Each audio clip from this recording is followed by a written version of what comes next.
Good morning, candidates. Welcome to Luxury Training and Assessment Center.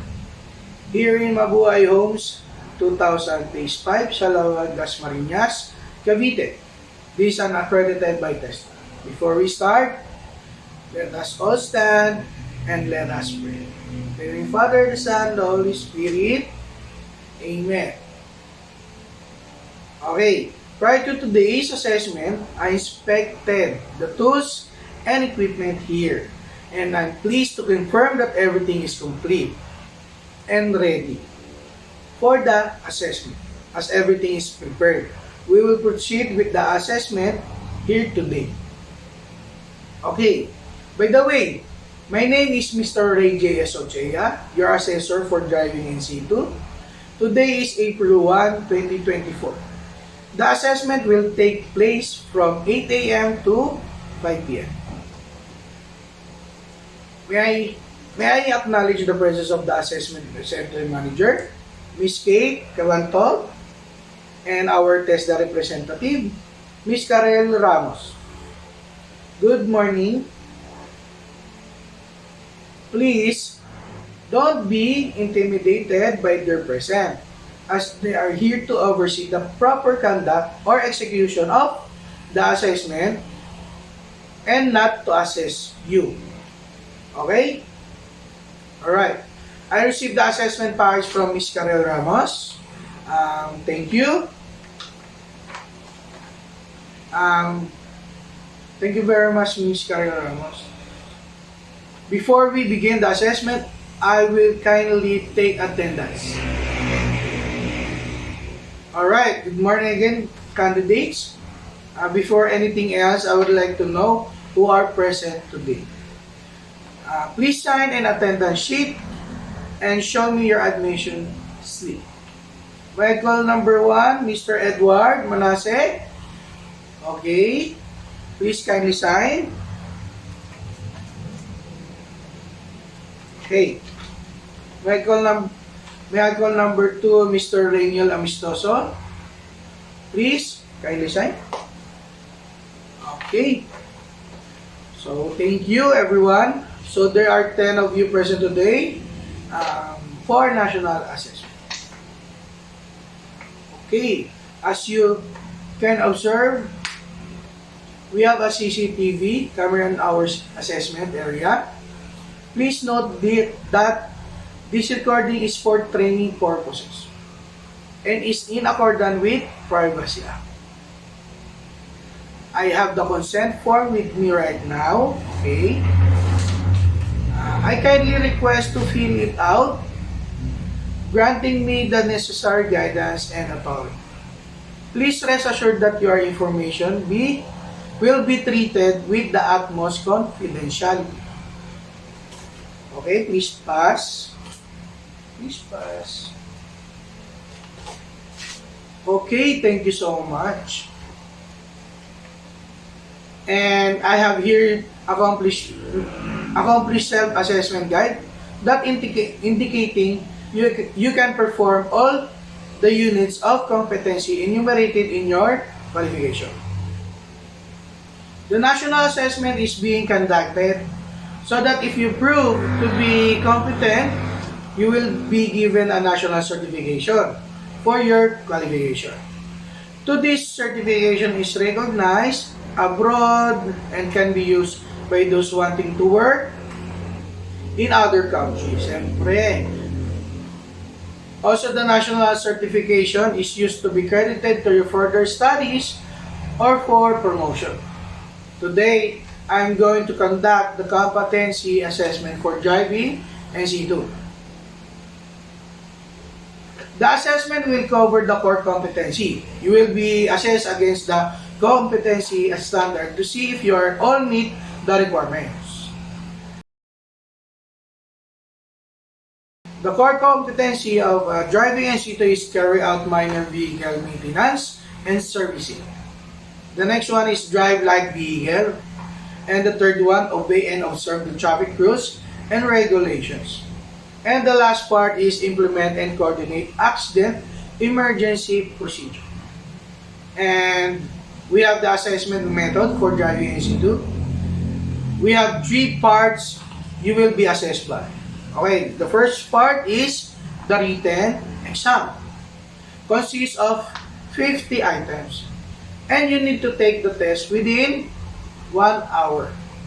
And the second part is the demonstration. You will demonstrate the above, the certain competency, and the last is the oral questioning. Okay, my role as an assessor is to gather all the evidences to help me in the decision. Okay, we have there's our team that allowable during the assessment and be given reasonable assessment. If you have any health issue or conditions, physical disabilities, and any other special needs that could affect your performance, like if you are left-handed and you need a left-handed armchair, please let me know and I will assist you. Also, if you have a problem understanding, communicating, or expressing due language, let me know ahead of time so we can resolve that it as soon as possible time. Okay, same thing with the religion. If you think what you are about to perform is contrary to your belief, we will make reasonable adjustment too. All of these are allowable because candidates should be treated equally. Okay, so we have do's and don'ts. Let me start the don'ts. Leave the assessment area, candidates are not allowed. If you need to eat, please go to cafeteria of the training center. Use of cell phone during the assessment, it should be silent mode or turn off. Ask the assessor anything. During the assessment, same thing with co-candidates. And give any information regarding the assessment processes. Okay, so but do observe OHS and keep the assessment procedures confidential. Okay, so we have the right and appeal system. I want to let you know that you have the right to appeal in case you are not convinced with the result of assessment, or if you have encountered problems with the assessment procedure that affect the assessment result, you may file the complaint and submit it to AC manager within the day. Next, the issuance of COC. Your COCs will be issued within 7 working days and will be valid for 5 years. Assessment procedures. First, are you all comfortable with the medium of instruction being used today? Do you have any clarification regarding the policies and rules mentioned earlier? If none, before we start the assessment proper, those who need to use the men's and ladies' room, they are located at the right side of the hall. So please do your thing before the assessment proper. Let's start the assessment proper. Please be informed that the tools, equipment, and materials are provided for you by the training center. Now, all candidates, please answer the written test for 1 hour. Please read the instructions carefully. If you have a question, or anything else,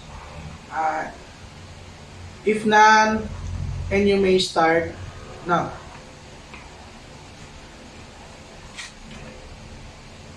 Okay, time's up.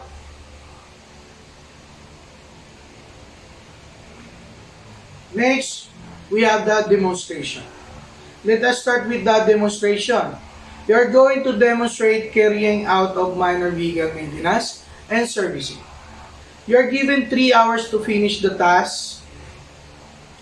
And you may proceed now.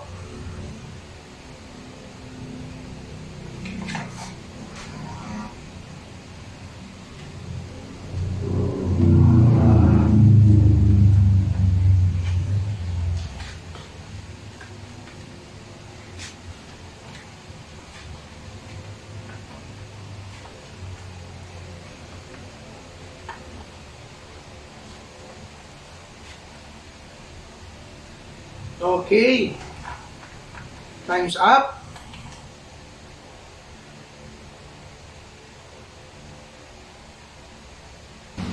I would like to call candidate number 1. Okay, since you are done with your task, we will proceed to the next assessment. That is oral questioning. Okay, please go back to assessment area.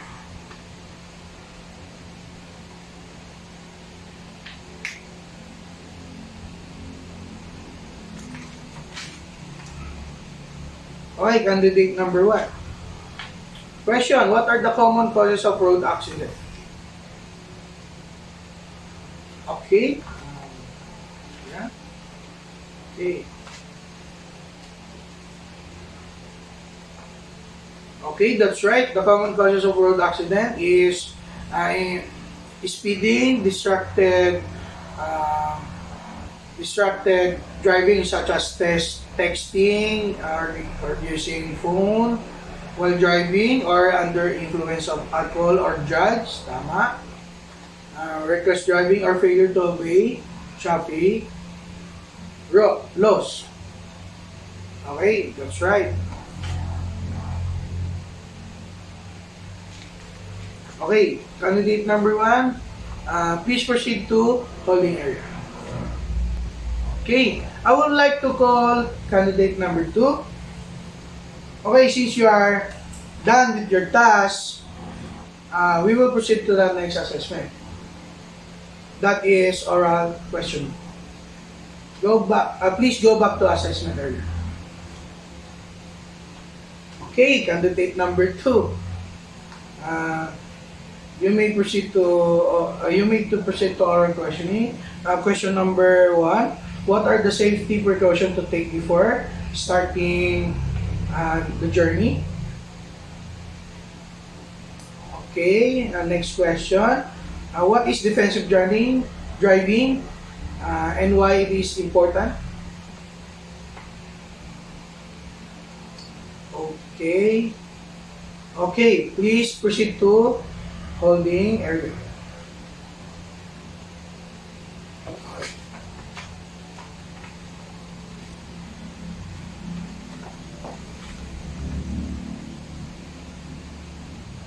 I would like to call candidate number 1. Based on result of your performance, you have undertaken all tasks within the required standard. However, I noticed that you missed to implement all necessary OHS on the first part of your demonstration. But, since you are able to notice it and quickly implemented it, I think overall, you satisfactorily performed the task and for the oral questioning. Though you took time to answer the question, I think you have provided the keywords for the correct answer. So, congratulations, candidate number 1. You are competent. So, here your competency assessment result or CARS. Please sign before I give to AC manager. Thank you and congratulations. Okay, thank you, candidate number 1. Please proceed to holding area again. May I call candidate number 2? Okay, candidate number 2. You did finish the task in time. However, you were not able to meet the standard requirement for some units of competency. I'm sorry that you need to further review and practice the learning. Activities. I'm sorry that you need to further review and practice the learning activities to meet the standard of your qualification. Anyway, you may come back for the assessment. Once you are ready, and don't worry, you will only be assessed on the part where you are found to be yet competent. Please sign the cards and thank you very much, candidate number 2. And you may proceed to holding area again.